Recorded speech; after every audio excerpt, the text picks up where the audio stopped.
I'm gonna do a painting from beginning to the end. What did I just say? Why did I pause on that? So, I'm gonna do a painting from beginning to end. An airbrush painting, I should say. The thing about it though, I don't have any extra canvases and I'm not gonna buy one. So what I'm gonna do is I'm gonna buff an old painting that I did 10 years ago that I never finished. And I'll give you a quick tour of the studio. So, anyways, let's go grab this painting. So, this Frankenstein piece I painted 2006. Got off a plane from New York, knocked that guy out. But we're not going to buff over that because I would love that one. It's still one of my favorites. We're actually going to buff out this one right here. Oh yeah. All right. So yeah, this piece right here I started 10 years ago, and I never finished it and never got further than that. So we're gonna buff that piece, and yeah, I'm just gonna go over it with a base color gray, and we'll start getting the image on there. So that's the plan with that. So I guess we can take my Frank, the monster. This is the last airbrush piece I did. Had fun with this one. So yeah, we'll put this guy over here. We'll put you right there in the chair. There you go. You look good right there. And then we'll put this up. So yeah, I started this years ago. I obviously never got anywhere with it. I was experimenting with airbrushing and using actual acrylic to do block-ins instead of just going and airbrushing it. And I just never got to it, never finished it. We're gonna buff it. So we'll do that. We'll go to time-lapse with that.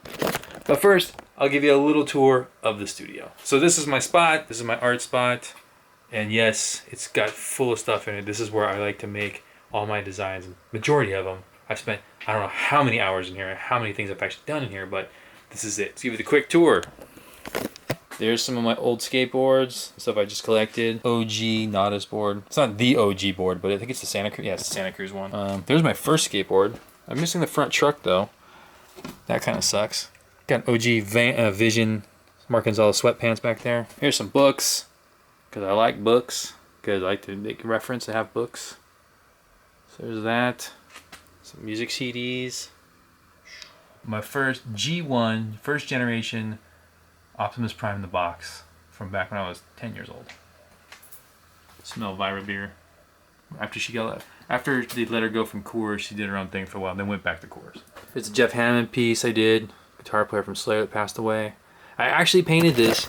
I actually started this painting at Hoonigan, and then would work on it a little bit, like half an hour at a time during lunch, to the point where I almost got it done, and then Kate brought it home and just finished it because we got to be really busy there and there wasn't time to do such things. So that's pretty cool. And then here's the piece I did for Tony Alva for the Alva Gallery, which is called Exhibit A. He actually did one of his interviews for Fuel TV with that behind him. And I got to keep it because it's cool. I dig it. Airbrush gear, guitar, I don't play anymore. Here's my drawing table. That looks totally messy and horrible. Sick. One of my helmets I painted. That's the collab I did with the Muppets. That's the print from it from like 2011. Gene, Love Kiss. All my records are actually down here. Oh boy. I don't have a huge amount of records, but I have enough because I like to listen to music when I paint, draw, so. Not a huge amount, but enough stuff in here to keep me busy. And this is the cabinet that my grandpa Chase made years ago, so that's kind of cool. I like to listen to music when I work. Then we got some other stuff. This was my punk rock helmets because I wasn't gonna do anything. I was just like, I would do one shot hits on, like I did a Danzig logo, did my name on it. That's all. I never got started anywhere beyond that because I went ahead and painted that guy over there. And then some other stuff up here. This was actually my first die cast of one of my cars. So I actually worked at Maisto. They did muscle machines. And I made my 67 Nova. It was blue. So that's it right there. And there's a 164 of it right here. Oh, and here's my computer gear for creating designs. So that's the quick tour of the studio. And then we're going to get to this. Let me set up a time lapse to buff this out, and we'll start figuring out what I want to paint. I got my base paint, which is just an interior house paint that's a gray color that I like to use for a mid-tone. And I'm going to go ahead and just go over this whole thing. We'll see what kind of coverage we're going to get out of it. I've already mixed this up, and let's see if it covers all this black. Oh yeah, we're good. This will be no problem. The reason why I do the gray base coat really is because that way when I'm painting, I only have to focus on shadows and highlight. And that's what you really need to focus on if you're trying to get something to look three-dimensional, is the shadows and the highlight.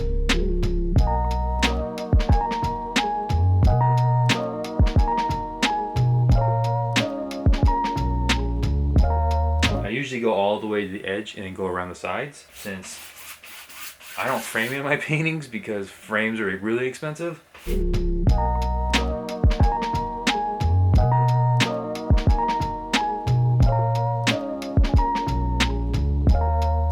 We'll let this dry and then we'll cover up anything that looks like this right here. It's got a lot of black acrylic underneath it, so I'm probably gonna have to go over it again. You can use crumpled up paper.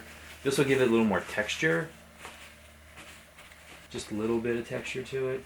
Boring gray.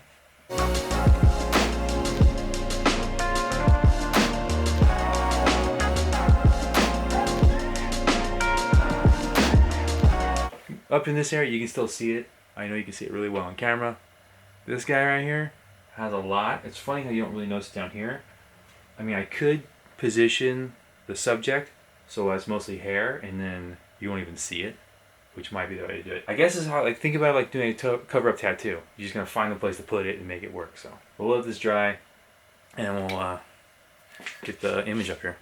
Okay, so went ahead and transferred the image of Penny onto the canvas. Everything dried up, transferred it, and as you can see here, there it is. And this will be my roadmap to go off of for rendering. This is gonna be a little bit more difficult than, say, like this Keith Richards. I'll show you. This Keith Richards I actually did this painting live at Nitto Auto Enthusiast Day at Anaheim Stadium in 2014. And Scotto popped over to talk to me while I was working on this in my booth. And that's right, I think the next day he offered me my job at Hoonigan, so true story. But anyways, back to this. This has a lot of character, if you will, to his face. Character means lots of wrinkles and stuff like that, but it looks interesting. So it's pretty fun to render because there's a lot of little nooks and crannies that like to carve out with highlights and shadows. Now with a picture of Penny, it's a little different because she's obviously 7 years old and her face is really smooth. She doesn't have that character to it. So it's like, it's basically subtle gradation from the light and dark. And that's gonna be a little more of a challenge for me, I think, but I'm up for the task. We'll see. All right, well, let's get going on this. I'm gonna load up my airbrush. Oh, and while we're here, I'll talk about the airbrush. I'm using this right here, my CMC Iwata. This is actually a gift from my mentor, Noah Elias. He taught me how to airbrush. He's amazing. I'm still learning every day, but that's what I use. I'm very thankful for that. That is a huge game changer for me. I've had other airbrushes in the past. For whatever reason, I like this one because it's really good for really fine detail and getting really close. So yeah. Let's just load up and get ready to go and start the time lapse. I don't know if I'm gonna be checking in with you guys, to be honest. I think we're just gonna go. So, all right, here we go. Begin time lapse now.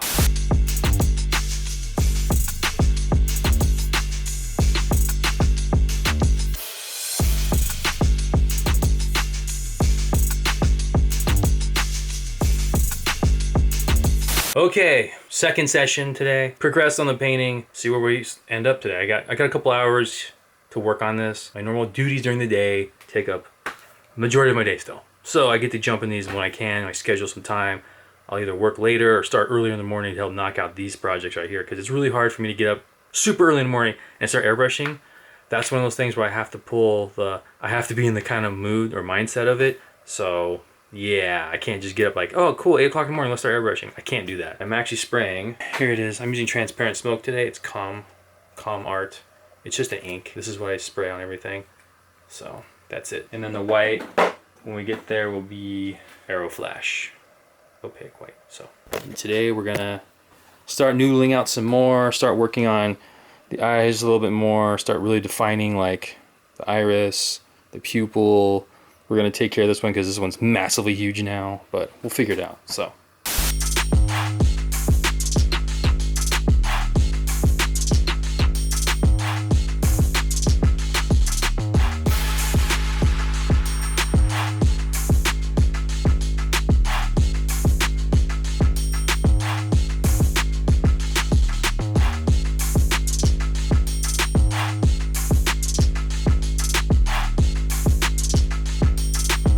Okay, here's where we stopped because I'm going to do some emails and stuff like that, but this is where we're at right now with this piece. A little bit of time in there. I'm stoked on it. Still got to noodle out some more things on it, but now it's like little detail stuff. I'm happy how this gradient is coming in really smooth. This eye's working now. We're still going to attack this one last. That one right there we'll attack last.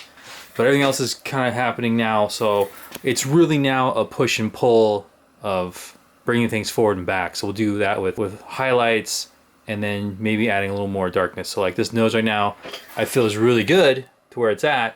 You add some highlight to it, it'll really pull it forward, help push this side of the face back. And then a couple things right here. I actually scratched out the highlight with an X-Acto blade here instead of painting over it. Doing the eyelashes are going to be a little bit of a pain, but we'll get to those. And then we'll do more of the hair.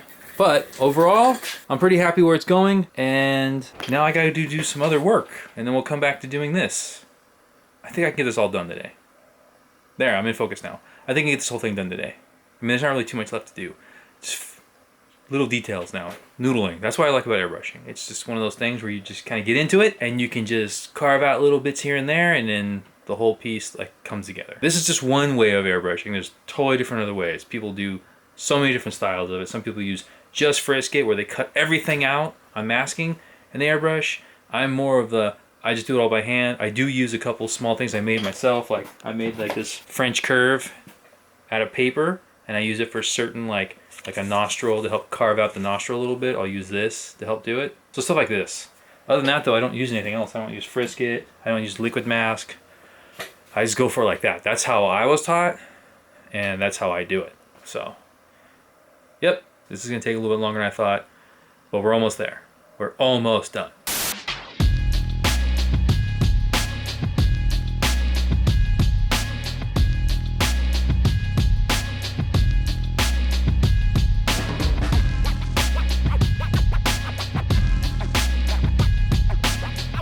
Ah! Man! So, I was using the white opaque ink, and you get tip dry when you're really close to it. So I just kept pulling it off, and I cleared it out and I loaded it up, and it looked good. And guess what? It clogged up and it spit out all over her eye. Sick. Well,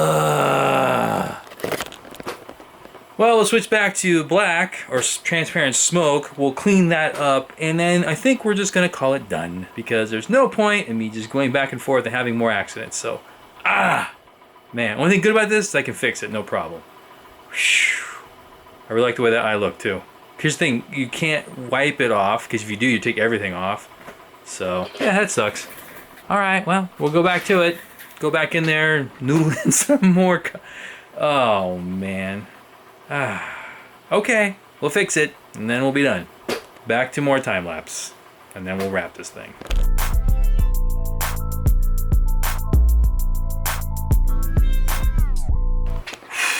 Well, alright, we just finished it up, calling it done. Let's just be done with it. I guess to quote Bob Ross, happy little accident, I guess. We don't make mistakes. We have happy accidents. With the white, opaque white spitting and stuff like that, I went back in, added a little more smoke to it, and it actually is kind of cool because it gives a little more of a reflect like in this actual eyeball. And then I tried something new I've never done before, was I actually used a brush and use the ink to go in there and do some of the eyelashes. It's a real subtle detail, but I'm digging it. It looks cool. So there you go. The portrait of my daughter Penny is complete. I even signed it with some pencil right there because I still gotta get some varnish for it, but it's a solvent-based varnish, and I don't have any here, and I gotta get some. So what I'll do is I'll varnish it to coat it to cover it, because right now there's nothing protecting this piece. So you could actually go up to it with a bottle of water or Windex, spray it, it'll completely just run off. I'll need to get some of the varnish, put over it, seal it in. That way it's completely safe. It's locked in, whatever you want to call it, but yeah. So I hope you guys enjoyed. This is the very first time I've ever done a start to finish video of my process and how I paint. I know it's not the most informative, but this is just kind of like, hey, watch it, a couple minutes, see how it looks, see how it becomes what it is. So I hope you enjoyed it. Leave a comment if you did. If you have any questions, leave a comment. I'll try and get back to you on them. And then, yeah, this is it. I'm stoked. I got another piece of artwork done while in quarantine, and I'm pretty happy with it. So cool. Hope you everyone dig it. Later.